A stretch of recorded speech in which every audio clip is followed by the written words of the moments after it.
It's for the heroes. You have to be the hero of your own story. And you can do that. You have to be the hero of your own story. And you can do that. 90% of it is just showing up.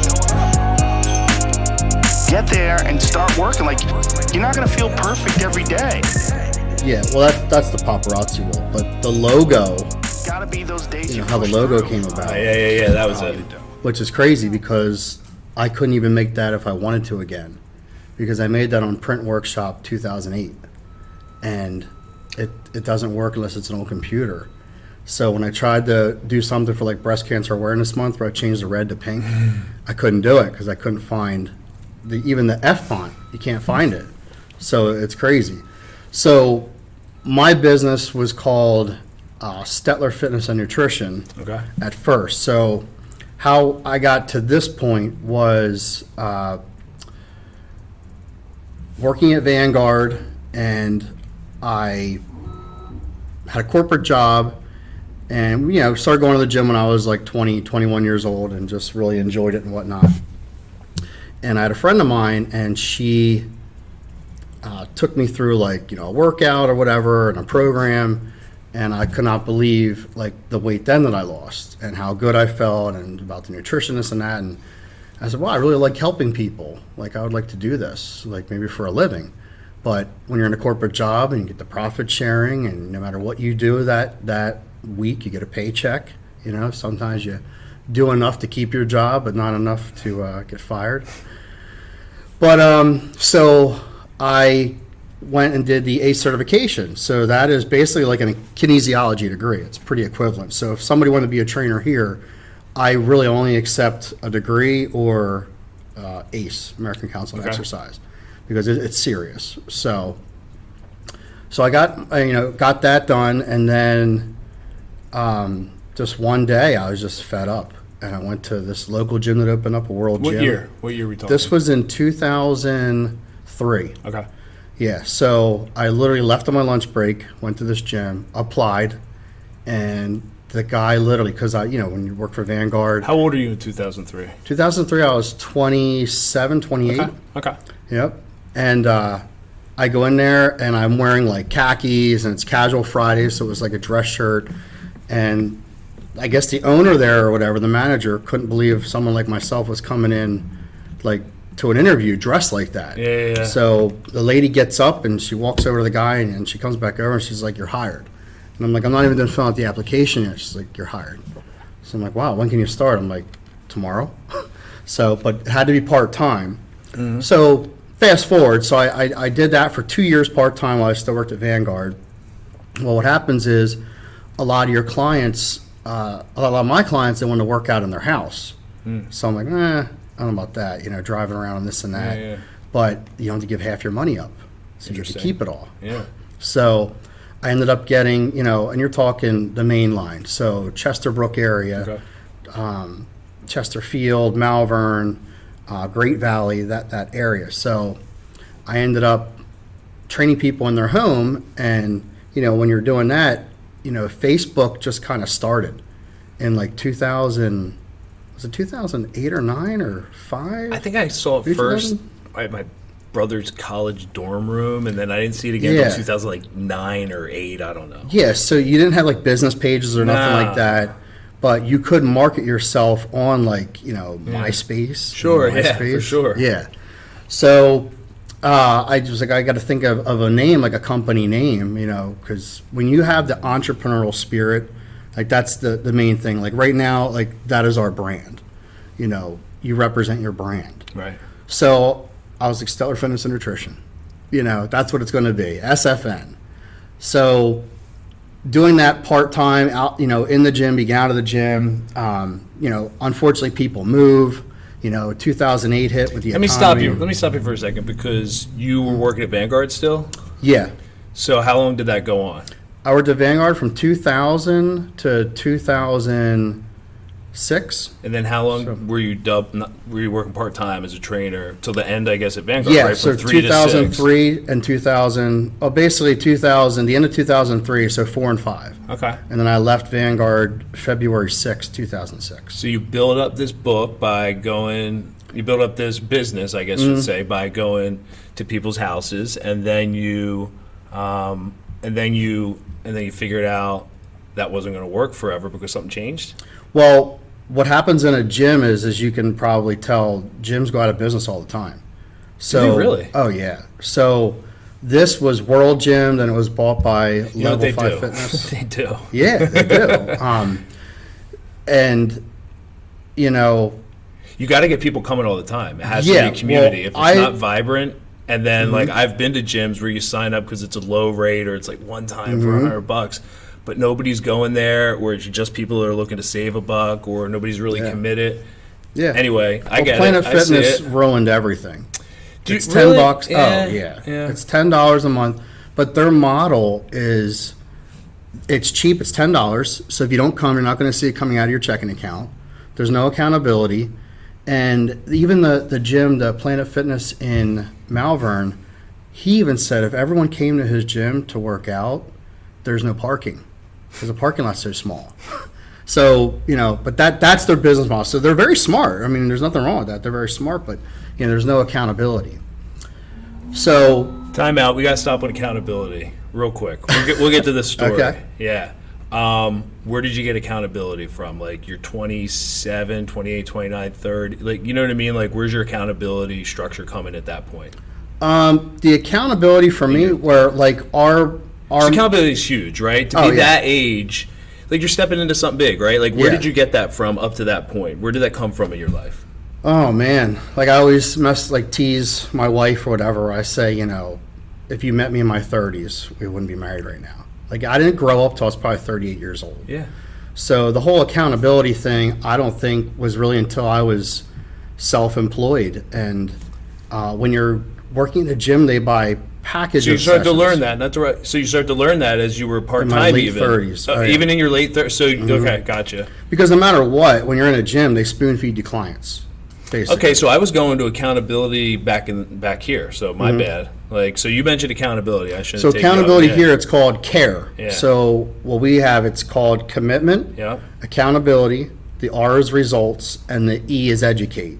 So up there on our wall up there, when we do the consultations, we talk about this to potential new clients because we don't accept everybody. Like there's people where I've sat there and I said, this ain't the place for you. You know, it's that simple. You know, it should be that way. I'm sorry. Yeah. Because it's about community, like I said, right? Yeah. And Well, the minute you not don't want everybody's- accountability, you're not gonna want to be here. And that's something, you know, like everybody's welcome, but there's some standards, right? And Yes. accountability is one of them. Anyway, good Yep. stuff, man. Go So, ahead. well, one part of the accountability is you get on the scale and you weigh in every week. It's weekly weigh-in, and then we do bi-weekly body fat percentage, and then we do measurements monthly. So the minute people are coming in, maybe they're not getting the results and whatnot, what happens is you then decide you don't want the accountability anymore. And that's when people usually phase themselves out of here. It's that simple. And that's okay.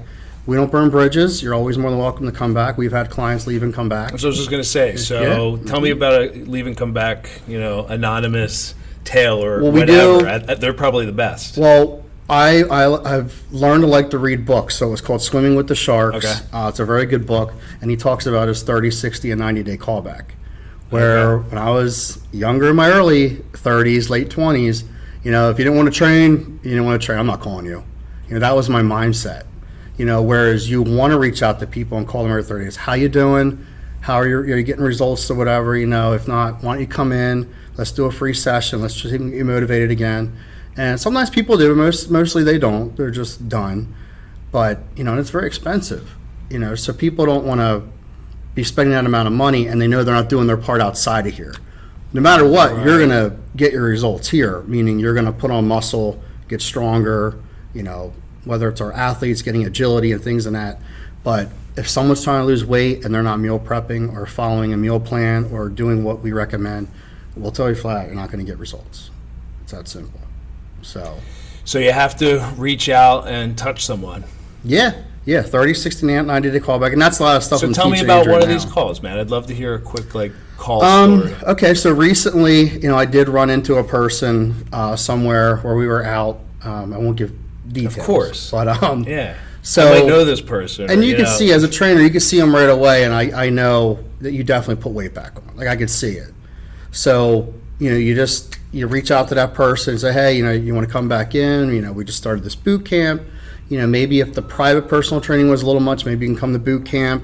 Small group training's even cheaper.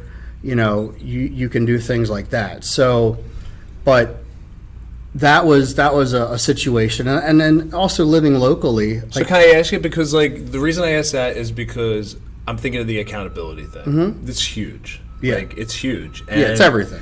It's everything, and I'm big into community. The next revolution is going to be tech. There's enough tech, right? As you see, right? You were like, whoa, it's everywhere, right? This was all free, right? Mm-hmm. Except for, the hardware, but all the software is free. There's plenty of tech. The next revolution is going to be social. Mm-hmm. And it is people identifying who they are, where they're, where they're fitting in. And it's not binary, but there's accountability that comes along with being a part of any community, right. Because it's not, you can't get lost in a community, right? Yeah. When I talk about community, it's not like some sort of social justice, global, get out of bed and get angry about type thing. I'm talking about community, local, and it could be many communities you're part of, right? Your school community, your church community, your fitness community, your active community, whatever, It right? all starts in a community and then it branches out. Yep. So community is important. Like if you don't have that, you don't have a good thing, right? The weakest link is in the chain, kind of tells you how strong the chain is, right? Yeah. So if that's it, lack of accountability is somewhat of a broken system. So I think it's cool to call that out, and I think it's really cool that people walk away, and I think it's really cool that people feel the pain of walking away. Yeah. And I think it's really cool that somebody's there to, reach out, and they're doing it for the right reasons. Yeah. And saying, hey, can I, because what you said there, it wasn't like anything other than, can I help you, how you doing, right? How you doing, right. So anyway, I want to ask you about when you talk to this person or another person, tell me about, did you ever talk, did they ever cop to, yeah, it's time to go back? Or do you ever feel, because I'm ready to be accountable, or do you see when they come back in, like you can tell when they put on weight? Yeah. Is there a tell that you have when it's all right, these people have stepped back up? What does that look like? Yeah, well, you can just tell physically. What we have in here is we call it your first 30-day glow. Okay. So you look at every progress pic where it's day 1, day 30. Yeah. You can see that glow in their face. They're drinking water now. They're cutting out the sugar in the bread. We say do that immediately. We don't push our products on anybody ever, let alone in the beginning. But we just say that's the 2 things you want to do is cut out the bread, cut out the sugar, and start drinking water. That's the most important And thing. then get in here and step on the scale. Yeah, and what we have in here is, routine. So the R in care could be routine as well, but results is better. So you probably see it played out more than hear it in their voice or them copying to it. They come in here and they actually, start focusing. Yeah, my favorite is when I'm training someone and not saying I get them off smoking, but they realize that's not going to work anymore. Yeah. When you're trying to get healthy. And a lot of times people get off smoking, and then as they're doing fitness and working out, getting stronger, they don't want that cigarette anymore. Right. And that's awesome. And you're forming new habits, so it's just kind of natural at this point to maybe form a new habit around smoking, right? Because I've been working with Dave and company and in this community doing nothing but forming new good habits, being accountable, holding my community accountable, and vice versa. That's awesome. So how so let's get Stetler back to Fitness that. and Nutrition? Yeah. So as you see, my business right here is in my hometown. Yeah. So I was born in Phoenixville, obviously the baby. That's where I was born. But before elementary school, preschool and whatnot, I grew up in Saratoga. Okay. So I remember when my mom moved us out here to Roarsford, I was not happy about it, but it was the best decision she ever could have made because I just love this area. When we talk about community, this is my opinion. I mean, I came back here from Scottsdale, Arizona, where Scottsdale's paradise. Right. So to come back to Royersford meant a lot to me. I just We live in love a this great area. area. Oh, it's amazing. It's very Whole important. southeastern Pennsylvania is just a special place, isn't Yeah. it? Yeah, and they just said Springford School District is top 5 for school Okay. and sports Nice. in the state. Nice. Top 5. So put that little shout out there. I know you're proud. I know you're proud of your community. yeah. You were just taking me through your Spring City Business Association. Oh, yeah. I love Yep. it. So what happened there was, as you're in the gym, so what happened was the gym actually, the first one went out of business. I literally came to the gym. I had a full book of clients. There were chains on the door. Oh no. All my stuff's in there, like, laptop, my Crazy. printer, my clients' files, everything. So, and I was wondering why this other gym kept reaching out to me if I wanted a job. Well, I guess in the gym community, they knew it was going under. Because I think someone asked them if they wanted to buy it. Right. So this owner of this other facility was reaching out to all the good trainers at World Gym. Became level 5 after that, but ended up going out of business. And I was able to get my stuff, eventually, and went to another gym. And I was at that gym for 2 years and still doing a lot of in-home clients. I had my own boot camp. My boot camp then was called Booty So Fit. you're 1099ing as Yes. Okay, gotcha. Yep. It's all 1099. So stop. Can you give just a 30-second synopsis of what 1099 is for any of the people out there who don't know what 1099 means? So 1099 is like it's your self-employed, Yep. meaning like when I get gas, tax write-off, you do, if you structure it right, you don't really pay any taxes in a 1099. So like I just bought that piece of equipment over there. So we can put that on the books. That's $1,700. So you wouldn't pay that because as long as you're bettering your business and you're building your business, you don't really pay. Really, I mean, you still pay your taxes, but not your income tax. And as a 1099, it's a different way to hold employment status as a wage earner in the United States. You have your W-2, which most people are familiar with. They have your W-2 for their employer. That's one thing. Yep. You might not be aware there's other ways to get paid. One of them is 1099. Yep. And it opens up what Dave just said. Yes. A wealth of opportunity. You can make as much as you want. Some people, that's what people I hope heard. Some people may have heard like, hey, I get to write off, some things I buy and save a little money, get one up on the man. No, it's about I get to be everything because there's going to be less holding me back. I've taken on more accountability. Yeah. Because with that 1099 and you buy that, who bought it? Was it you or was it some company or a boss or did you? I That was bought you, that, right? yeah. Exactly. There's the accountability, right? Yeah. So it comes with accountability, but it comes with a lot of freedom. Yeah. Anyway, so Freedom, that's, that's a great- that's another way to. That's another way. So I bring that up and I stop there because that's that's part of the social, I think, revolution coming down the pike. So anyway, Yeah. go ahead. I didn't mean to. Yeah. If you So- remember where you were when I Yeah, stopped I you do. for 1099. I take my mind health. That's right.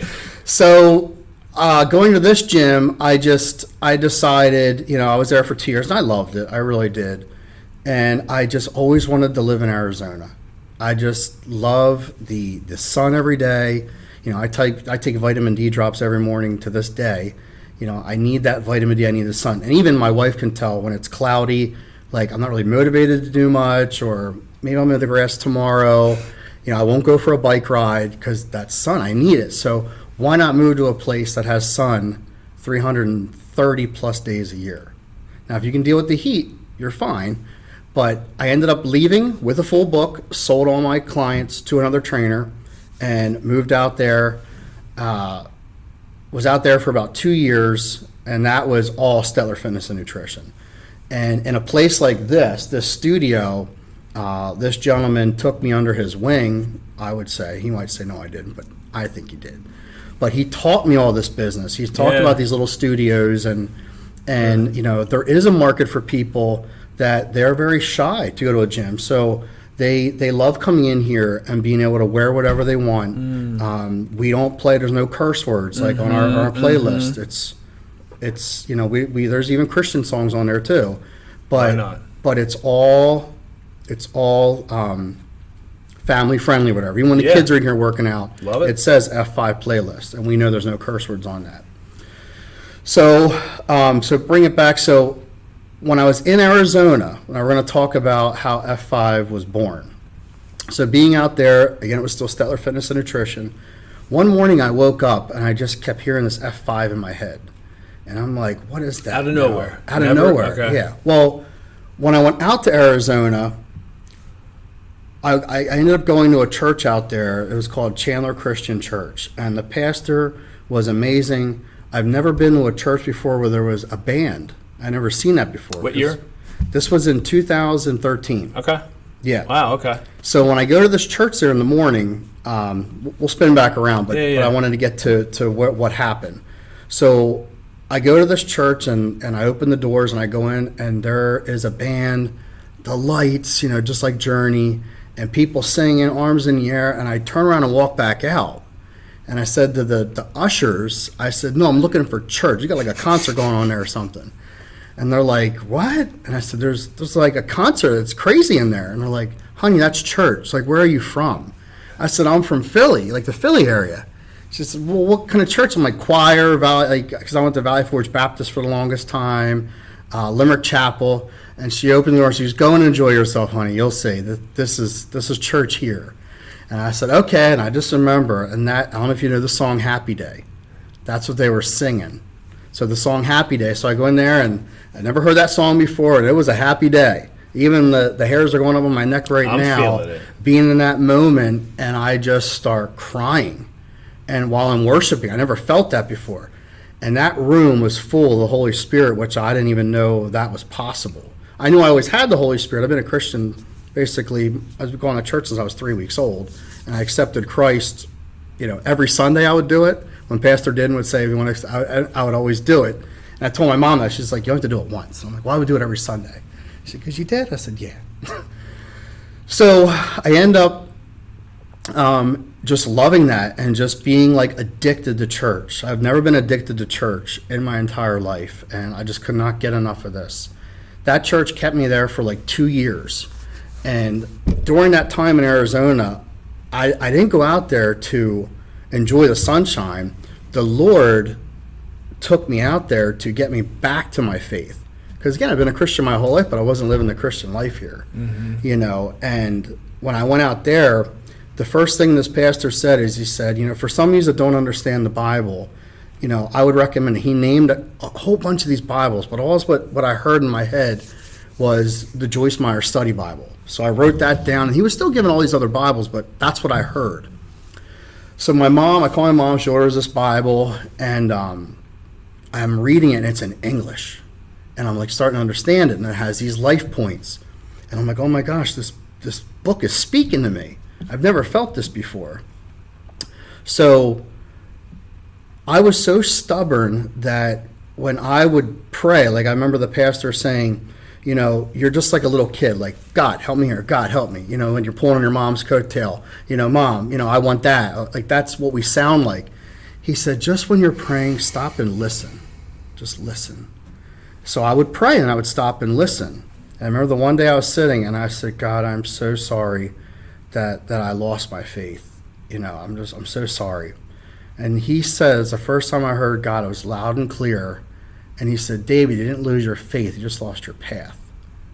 And I was like, what? Like, did I just hear that? It's the first time I heard God's voice. But he used my voice because I was so stubborn. So I said it speaking in the wall like a zombie. Yeah, really weird. Yeah. So at that point, that's when I knew I was like getting back to my faith. So Lord kept me out there for about 2 years. And I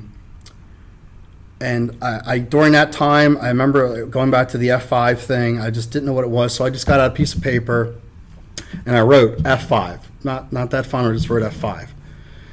And as I'm training, I'm like, okay, fitness.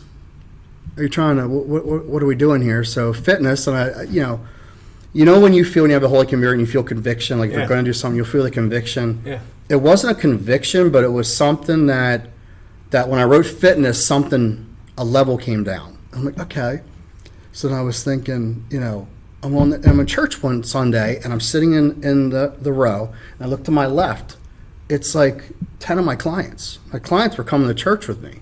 It was crazy. I couldn't believe my clients. And a lot of my clients would bring their families. So I'm like, oh, family, friends. These people are now all becoming my friends. Like, I've had clients in the past that have been my friends, but not complete strangers that I've, on the other side of the country. So there's 3. So I'm like, okay, where are we going with this? So we got family, fitness, and friends. So I'm reading Hebrews. I think it's Hebrews 11. And I'm a highlighter freak. I love to highlight so that when I go back to reading scripture, I'll read and I'll remember, oh my gosh, I remember when the Lord was speaking to me that day while I highlighted this. That's what I was going through. So it's like a, not a memory book, like a high school yearbook, whatever, where you go back and reminisce. So when I highlight, I remember the blue is all Arizona. The pink is all back in Pennsylvania. So you can see what I was going through during that time. It's crazy. That's cool. Yeah. So as I'm highlighting, I kept hiding in Hebrews 11, faith. And it's still in my Bible now. And I'm like, oh, that's another F. So I'm like, faith. I'm like, okay, there's 3 of them. I think you're at 4 now. Or 4. Yeah, I'm at 4 now. Right. Yeah. So I'm like, man, what is this last one? Like, I couldn't think of it. Well, at this church, they came up with a sign up for like how we do home groups at Journey. This was the sign up to learn about discipleship. Like how to share Jesus, not to Bible thump somebody or whatever, but they teach you how to talk about Christ and in a, I don't know, friendly way or whatever, but just a way to do it. It's called Discipleship 101. So as I'm doing that, really enjoying it, I'm going to a men's group out there. It was called Celebrate Recovery. I was going there for men's issues. I was, I guess, I was, what is that called? Self-medicating with alcohol, where I wouldn't overdrink, but I would do shots, like we shared with you a little bit earlier. So I would go there because I didn't want to do that. So they would help me through that. So as I'm going there and you doing this men's group and the fellowship thing, I just kept hearing fellowship. And I'm like, oh, there's the last one. But I'm like, God, I'm not a pastor. I'm not a preacher. I'm not doing that. No matter you want me to or not, I'm not doing it. So here, the fellowship came to that over there, which was our men's group called Journeyman. So that was the group that we were all meeting, at that church over there in Spring City. So that's where the fellowship came. But he was waiting years for that to happen, because that didn't happen until I got back to PA. But I figured the fellowship, I just didn't know what he was going to do with that fellowship yet. You got a formula from the Lord to build a community. Yes. The formula. I don't want to add a 6th F with formula. I'm not going to. So maybe there's a better word than formula. But no, that's great. That's what I thought. I was like, that's the recipe. Yes. That's the recipe. And then that came off me. Remember we talked about the conviction. But when I wrote fellowship, it just all, the joy. And then it was, okay, we got to design a logo. Okay, so when I designed the logo, the 5 is the blood of Christ. That is actually the blood of Christ. The F was kind of old school, maybe how they used to write back in the day, but the F is the closest one that I could find where there's a little cross in there. Because I wanted the F to be a cross. Gotcha. But that, where the F in the middle just meets the 5, and it just worked perfect. It makes it, good call. It just, everything just flowed. And that, again, that is not me. That, God designed that. Well, I mean, when I write, came through me. Yeah, I mean, when I write, when I do this podcast, like you were sitting here with me, and I'm sitting here plugging things in, clicking on the thing, and I told you I did my own logo. I never did any digital graphics before this spring. Never did any of this video recording or editing or any of this. And even before this journey. As an artist or as a creator and builder, sometimes remodeling my last house that we sold, right? Doing the bathrooms and stuff like that. Sometimes you get done something and you're just like, I'm glad I'm not doing this alone. You know what I mean? Because that was not me. You know what I mean? And as a creator, as an artist, we're kind of romantic in that way, right? But I'll tell you what, I believe it, right? Like when I write, for me, it's writing more than anything. And I actually find myself getting into getting into like call it graphics sometimes where I'm like very into it, like almost in the zone. Your passion. But with writing, I can really tap into it, and it just, I know it's just like, just don't get in the way. Like I'm almost, that's, you know, you're just like, and that's as conscious as you want to get, right? And just let it keep happening. So yeah, man, I totally get it. I totally get what you mean by that wasn't you. The Lord stripped me of everything, and my dream, like the Stetler name, and I don't know if any Stetlers are going to see this or hear this, but I hope they do. You know, the Stetler name, you know, they're fighters, they're scrappers, some can be womanizers, you're not maybe probably loyal to their wives and whatnot. So my dream was, I'm going to be the generation to turn that around. There you go. You know, my mom raised me. I grew up in a church. You know, I knew things that my father did that I know as a kid was wrong, and I never wanted to be like him.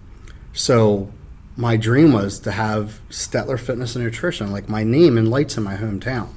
So when my first sign, that was my first sign in Spring City, here you weren't allowed to have that. It had to be the letter sign.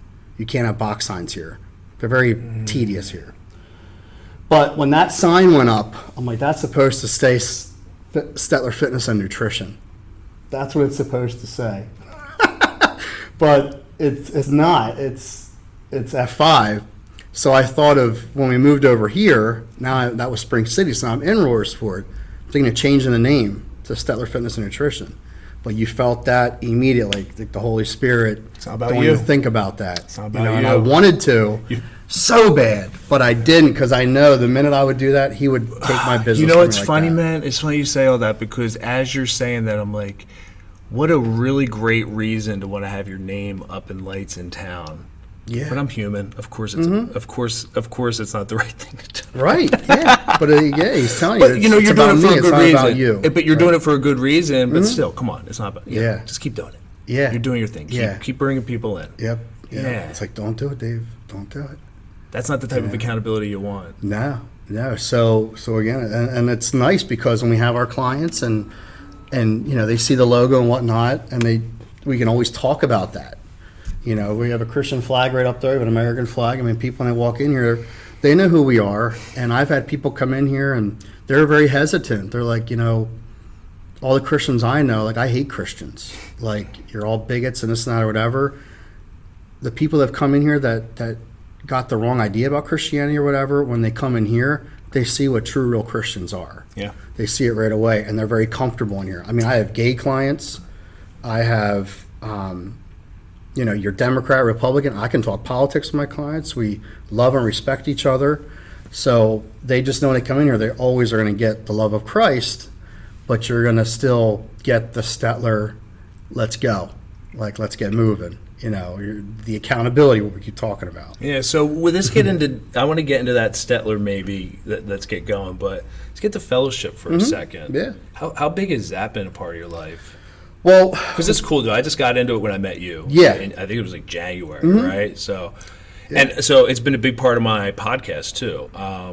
I've made friends with a guy by the name of Anthony Migliorino and Zach Small. These guys are mission in their life, and they're doing it. You know, they're doing it as a living.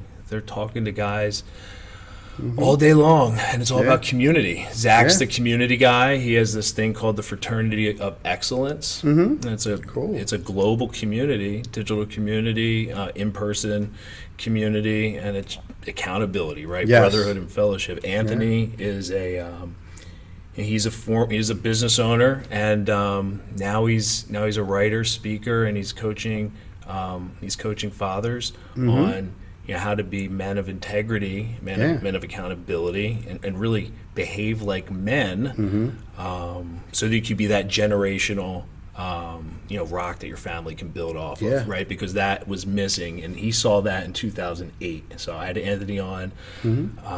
He talked about how in 2008 it opened up his eyes.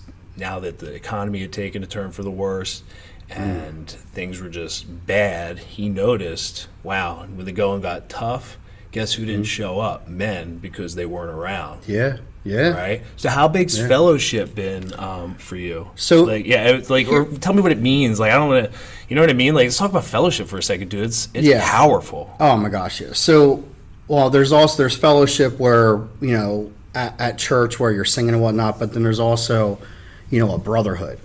So when I came back from Arizona, I was going to Celebrate Recovery for 2 years, and I just love them, those men, the older men. Like I've always, even my stepdad's father, the wisdom that man gave me, and being in that church and going to that group. It was a Friday night at 7:30.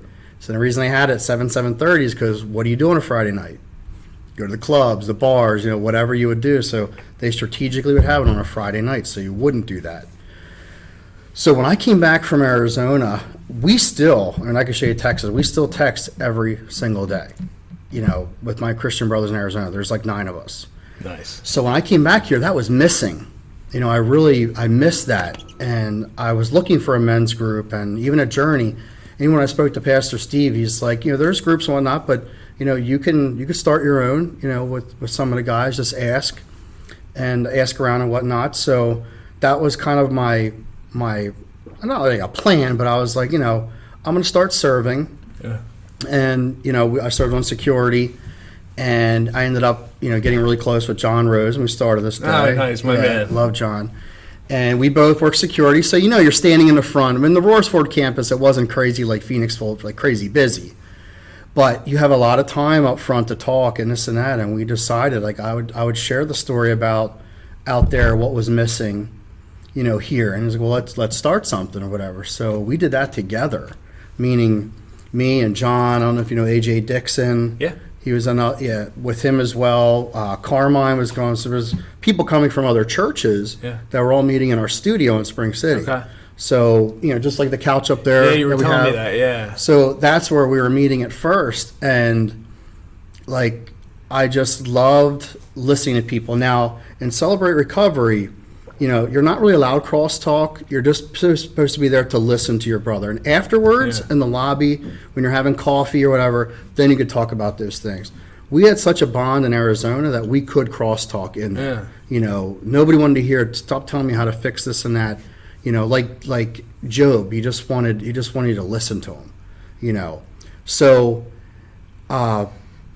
we ended up, our group grew so big in there that we didn't really have any more room. So then we moved to Spring City Regen in Spring City. So we ended up meeting at the studio, and then we would walk up, or got to the point where we would just go there. So now we have this men's group and fellowshipping together and sharing.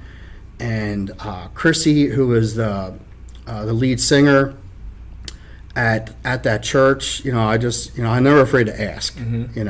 I have no shame in my game. So I said, would you mind like singing a couple songs for us in the beginning? Because she played the piano, beautiful voice. And I said, I think that the guys would love that, because we had that in Arizona. Okay. You had the worship first. Yeah. And it was beautiful, and you would really get into it, get into the Holy Spirit. Yeah. And that was missing in our men's group. And then we had that. It was just amazing. And then they would sing the 3 songs or whatever.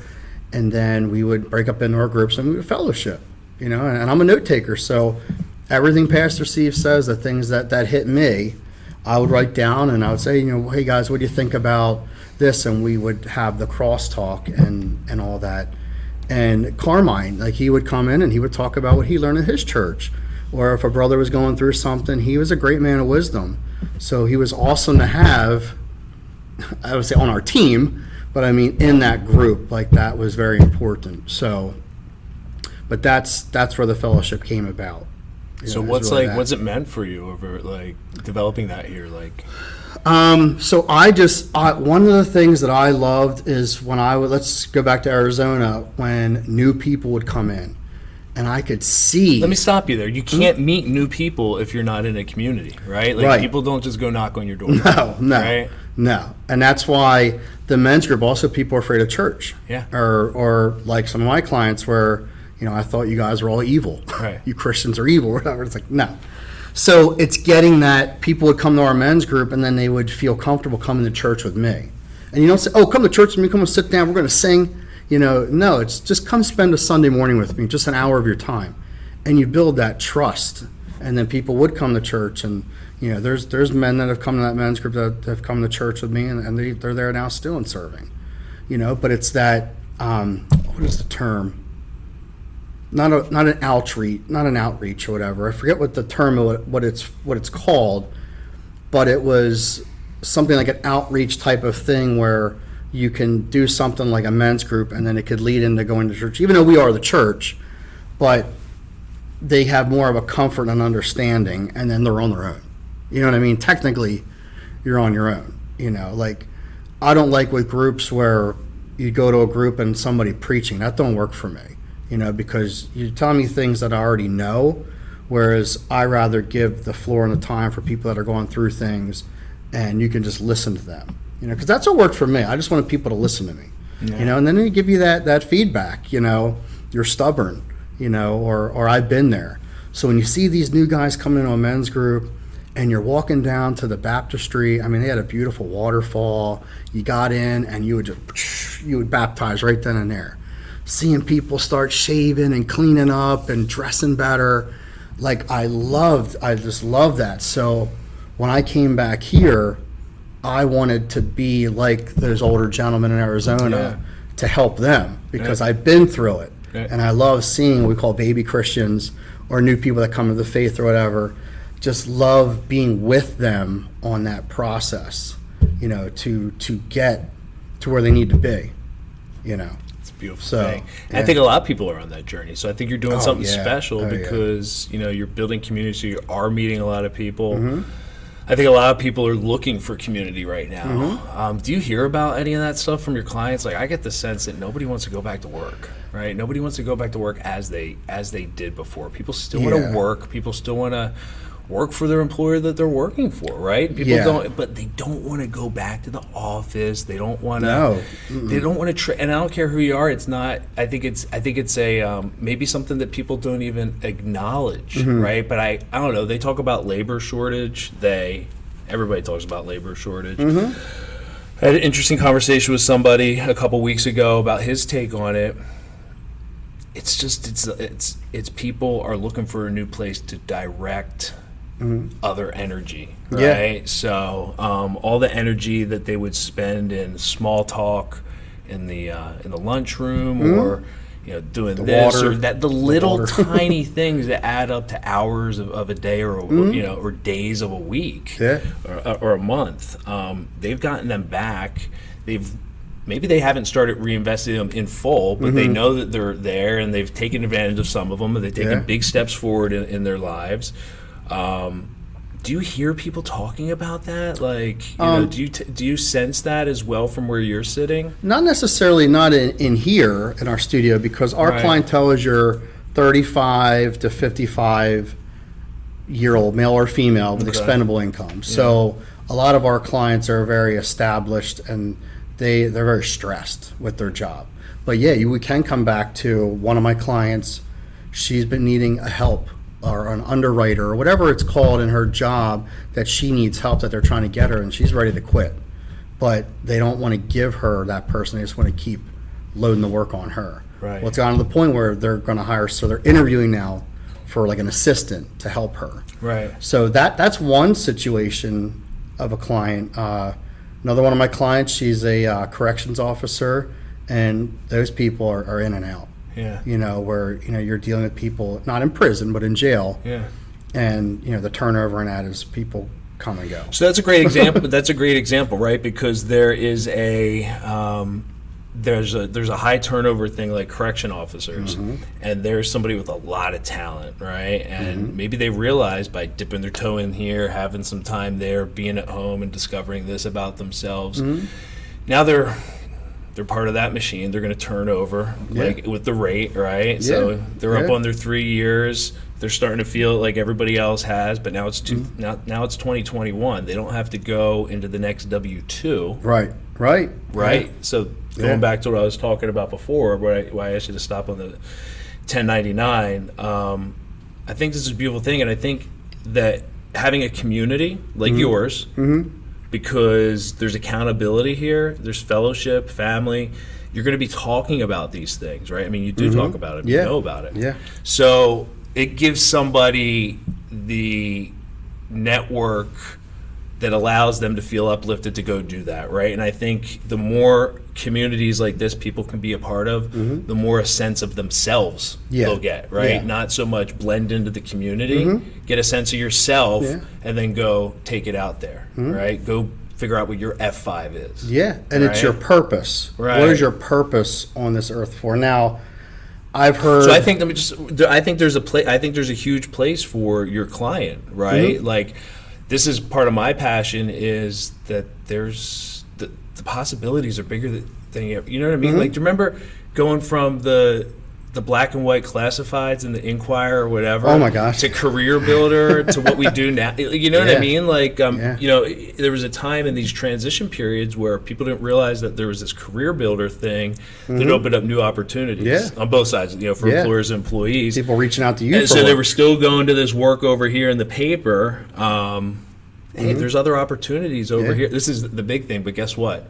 It's bigger than Career Builder ever could imagine being in terms of opportunities. So I think it's a huge thing. I don't mean to cut you off, but this is what it's all about right now. This is the social transition we're all in. People getting attuned to that. Like, oh, okay, wait, okay. It's not just follow the path coming out of the tube.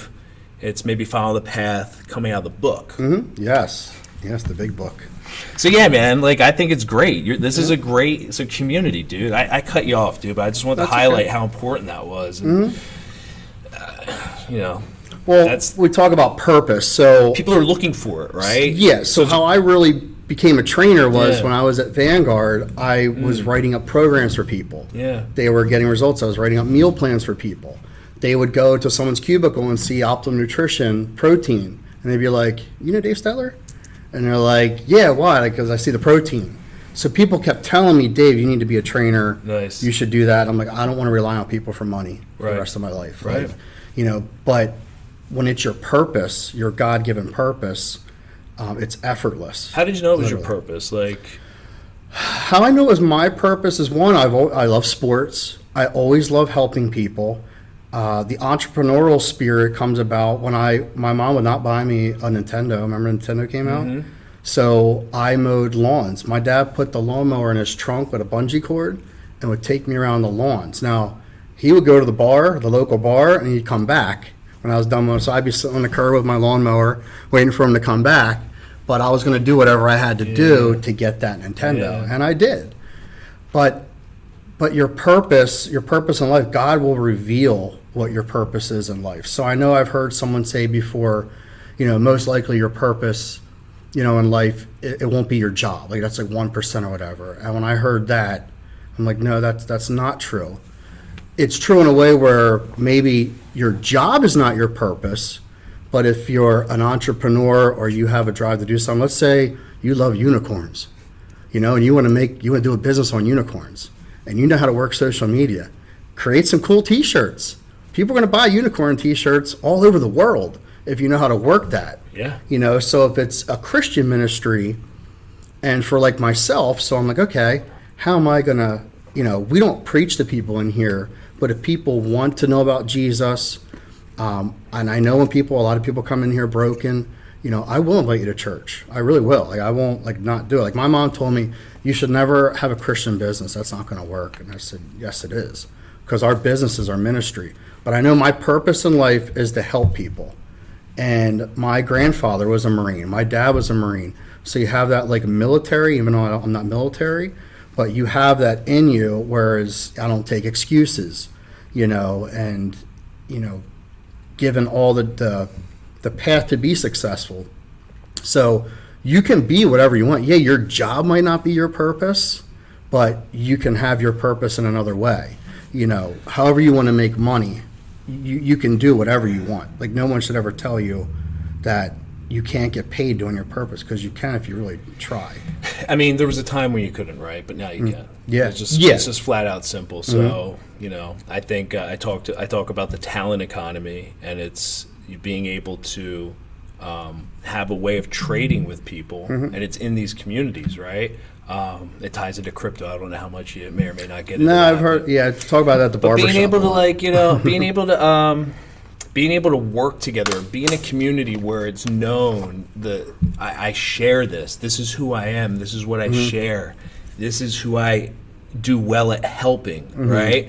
You know, I'm going to be over here doing my, supporting my family or doing my thing or whatever most of the time, but I'm here, I can help, you know, like, and that's not just one person being why is that person so, why is that person being so forward or, obnoxious? No, that's everybody, right? Everybody's kind of got a flag up and says, here to help, here to share, and actually I'm going to proactively share, right? Part of my time in my day is going to be, I'm going to share, right? I'm going to go find somebody in the lunchroom, and rather than small talk about, sports, I'm sorry, Dave, to get my mind off of, to get my mind off of the spreadsheet, right? Maybe I'm going to the lunchroom and I'm saying, hey, I heard you talking about this, while we were working in that room. Hey, can I help you out? Like, it sounds like you're dealing with, that happens to be, I'm a marketer, right? I've been dealing with Google AdWords forever. It seems like you're just getting started. Can I help you? You know what I mean? Like, and that's just something stupid, but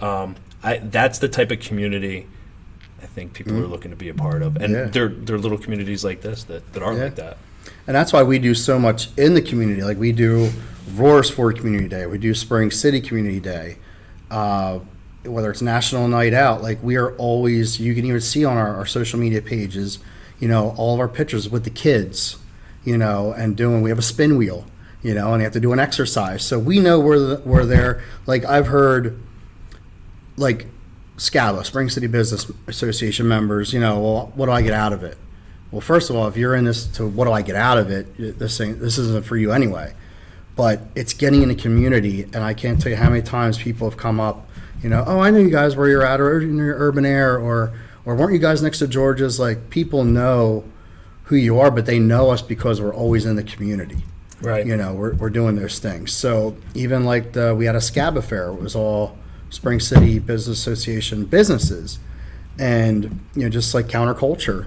I mean, they were cutting hair there the whole time, and they have gotten so much business from just being there and being in the community and doing something fun. We're doing a trunk or treat where, me and my wife and Nathan, we're going to be the Incredibles. So nice. We got our costumes, but we're just there to hand out candy. Yeah. There's going to be no F5 on that or nothing. It's going to be my truck, and but they'll still know who we are because we're always in their community doing things. We want to get a little basketball, a 3-on-3 thing going together. Absolutely. Going over there in Spring City and really bringing the life back over there as well. Because I grew up in both towns, so I love both. My heart is in both. Yeah, I moved here in 2000. I'm losing track of time. 7. From where? Phoenixville. Phoenixville. Glenside area. Oh, okay. I lived on the other side of Philly, northeast Philly area. Yeah. And moved here in 2007, right in the borough, and then moved out to Spring City here. Yeah. You live in Spring City now? Yeah. Oh, where at in Spring City? Over between 23 and 724. Okay. Yeah. They're building a lot of new houses out there. There's a Lennar home. I'm right up on top of that new development. They're building right on 724 there. Yeah. Hopefully that's the last one that gets too close to me because I got a really nice situation going on behind my house. Yeah. So anyway, dude, I love this area. Yeah. It's so what do you like? Do you want to cut a promo or something, dude? How you want to wrap this up? This was great learning about you. I mean, what I got to do, the big C for community is huge, right? Yes. Like you touched on it, not just about your business, but how being part of the community in whole and the church community, your fellowship community, all of them tie together. And the more you're a part of the right community, the more of yourself you can share. Yeah. That's it. Yeah, I would just say, even if it's something, I don't really have a promo, but even in your town, even if it's cleaning up trash or picking up trash, like, talk about it, Dave. Preach, because I'm only joking. Because you're getting into service now, right? Like, so okay, what am I going to do? Like, what am I interested in? Just go do something. And what I mean by do something is, don't worry about what you're interested in. Go find somebody who needs help. Like, there's plenty of people who are looking for any type of help. So go ahead, man. It's so about even service. We talked about even like Journeyman, our men's group that we have.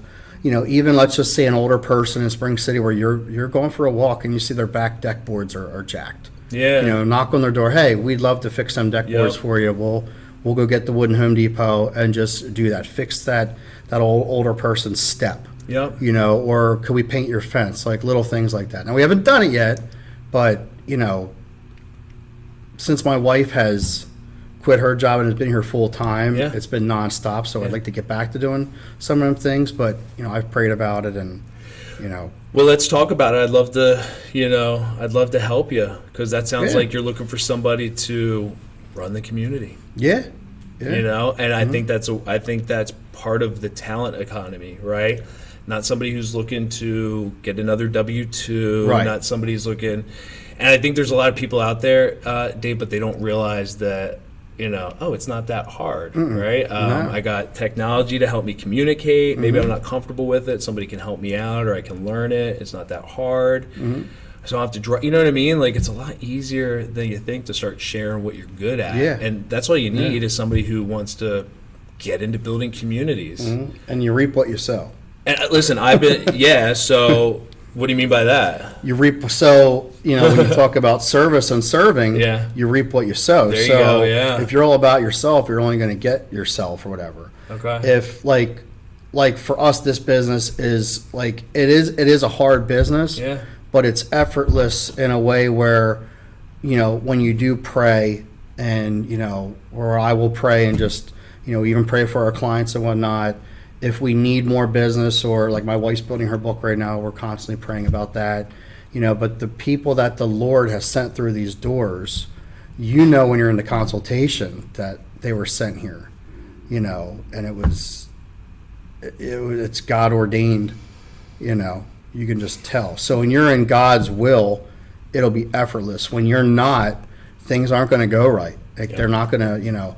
I wanted to have that spot over there right away, you know, and then there's going to be a guy over there now, some restaurant, like really bad, unhealthy food right next to us and in between a bookstore. So he's not going to get any business from our clients, most likely, but we were planning on putting a door there and having that side too. We were going to expand. But I said, Lord, if it's not in your will, I will be okay with it. But I really want that spot. But when that new person was going over there, in my prayer time, he's like, relax. Because you have an entrepreneurial spirit that never stops. Yes. What's next? What can I do next? Yes. Like, what can I improve?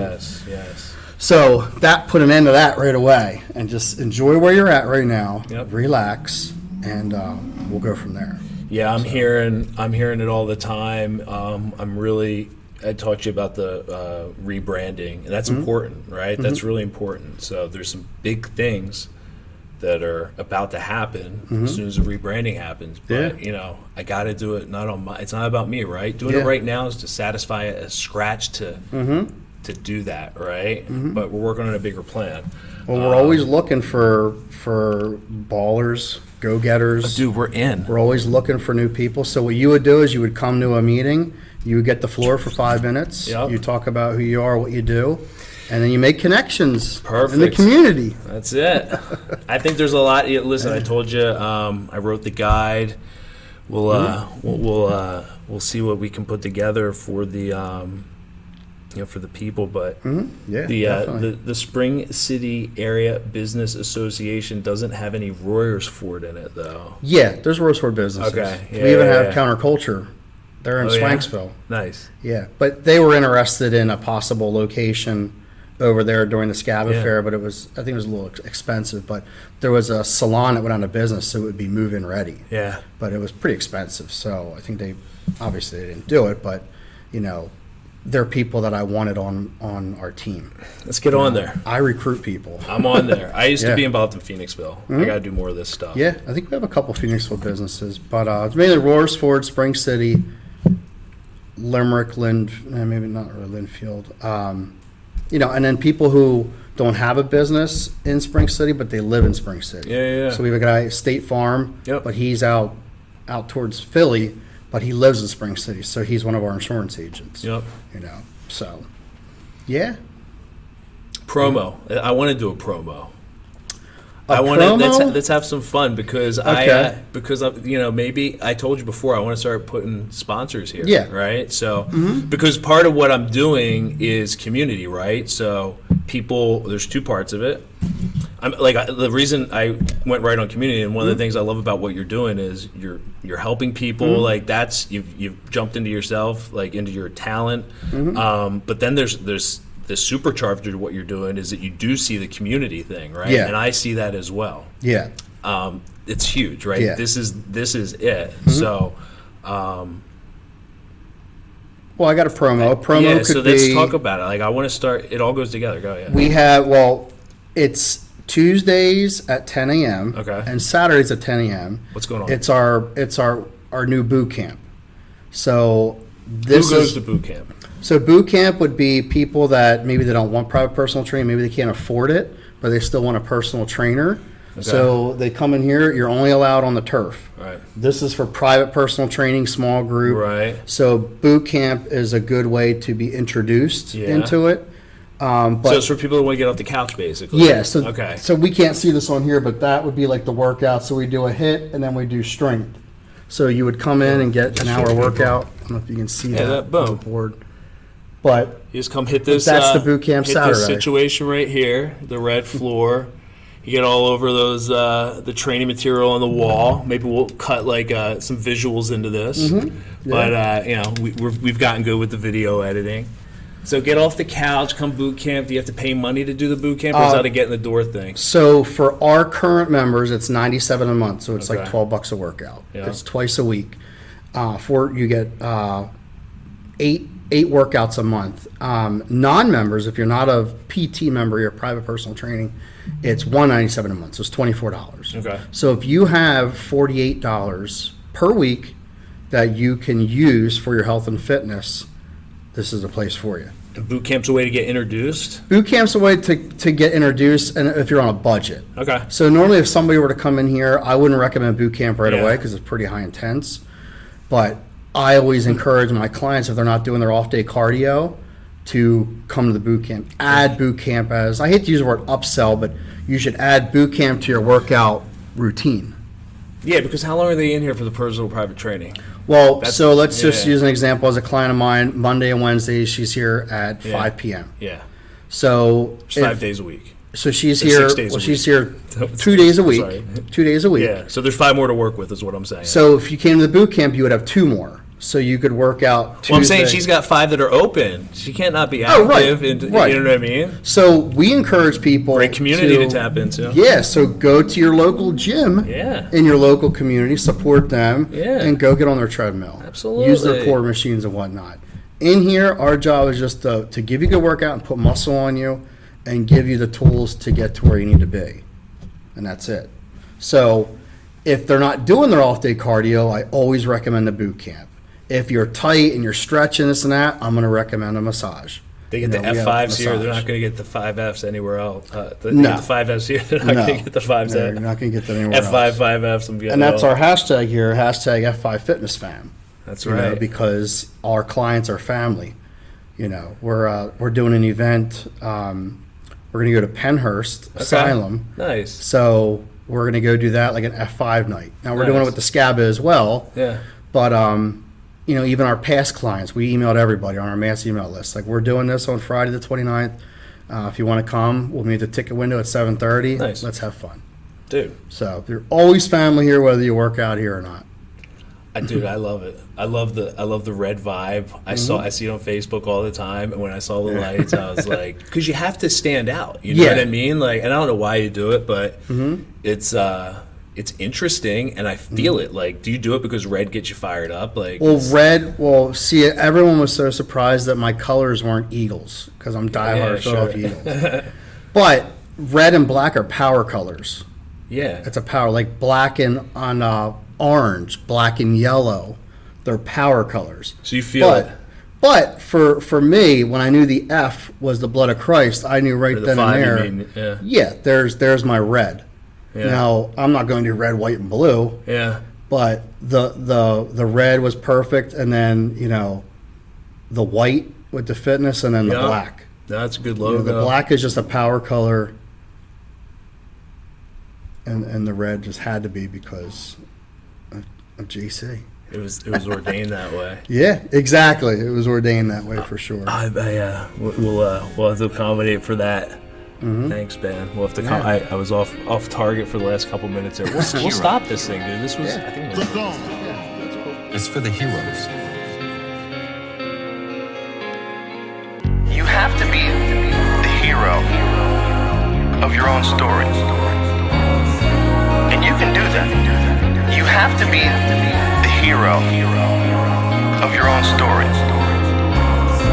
And you can do that. 90% of it is just showing up. Get there and start working. Like, you're not gonna feel perfect every day. Gotta be those days you push through. This is what I want you to do. Write down what you would like to fix about your life. If you're 30 pounds overweight, you wanna lose 30 pounds? Do it the right way. Write down what you eat. Exercise every day. Force yourself to do it. The brain is the general, the troops are the body, and you get up and you do it. And then you get to write it down.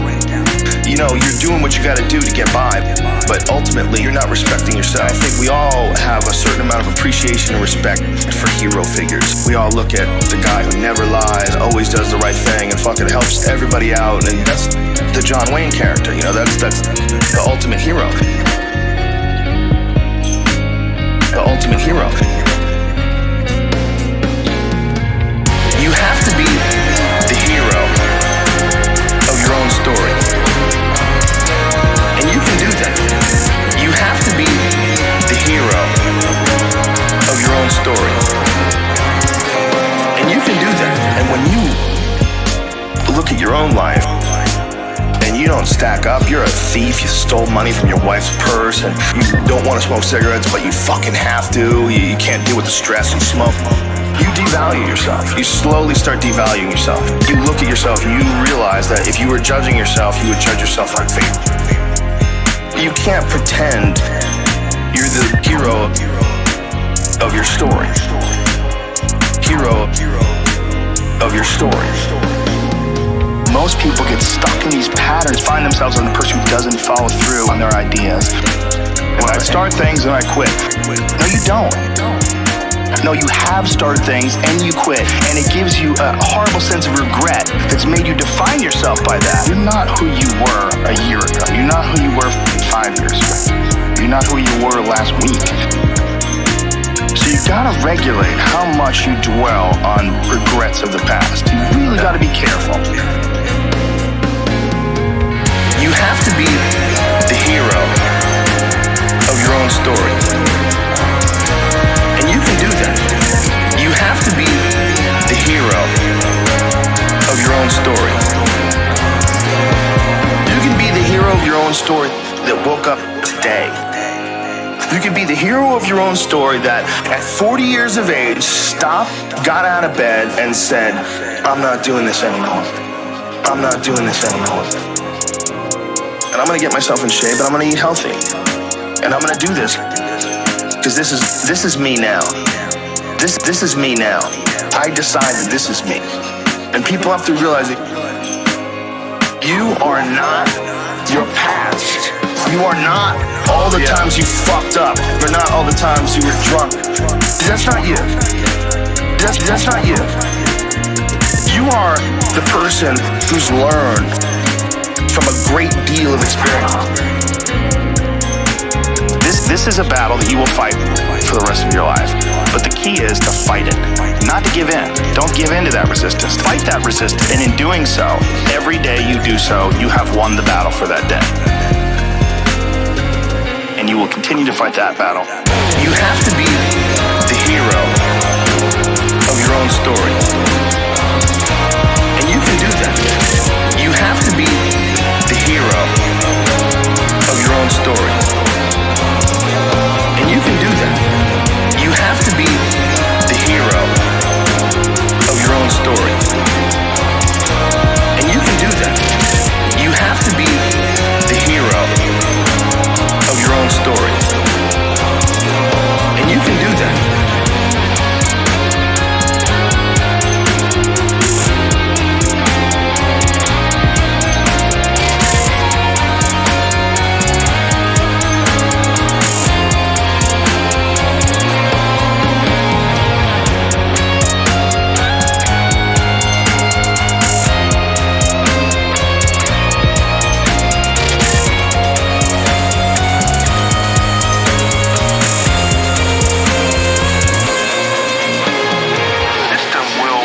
about honeypots for people to get trapped in. The ideas of retirement, the ideas of the golden years, providing you benefits, providing you a healthy work environment. Why? Well, because they want people to work for them. They don't want people to realize their own dreams and escape. They want to set it up so that you stick around. Stick around in some sort of an unsatisfying world. It's up to you to see that video game problem, to see that issue as it comes up on the map, and calculate your future.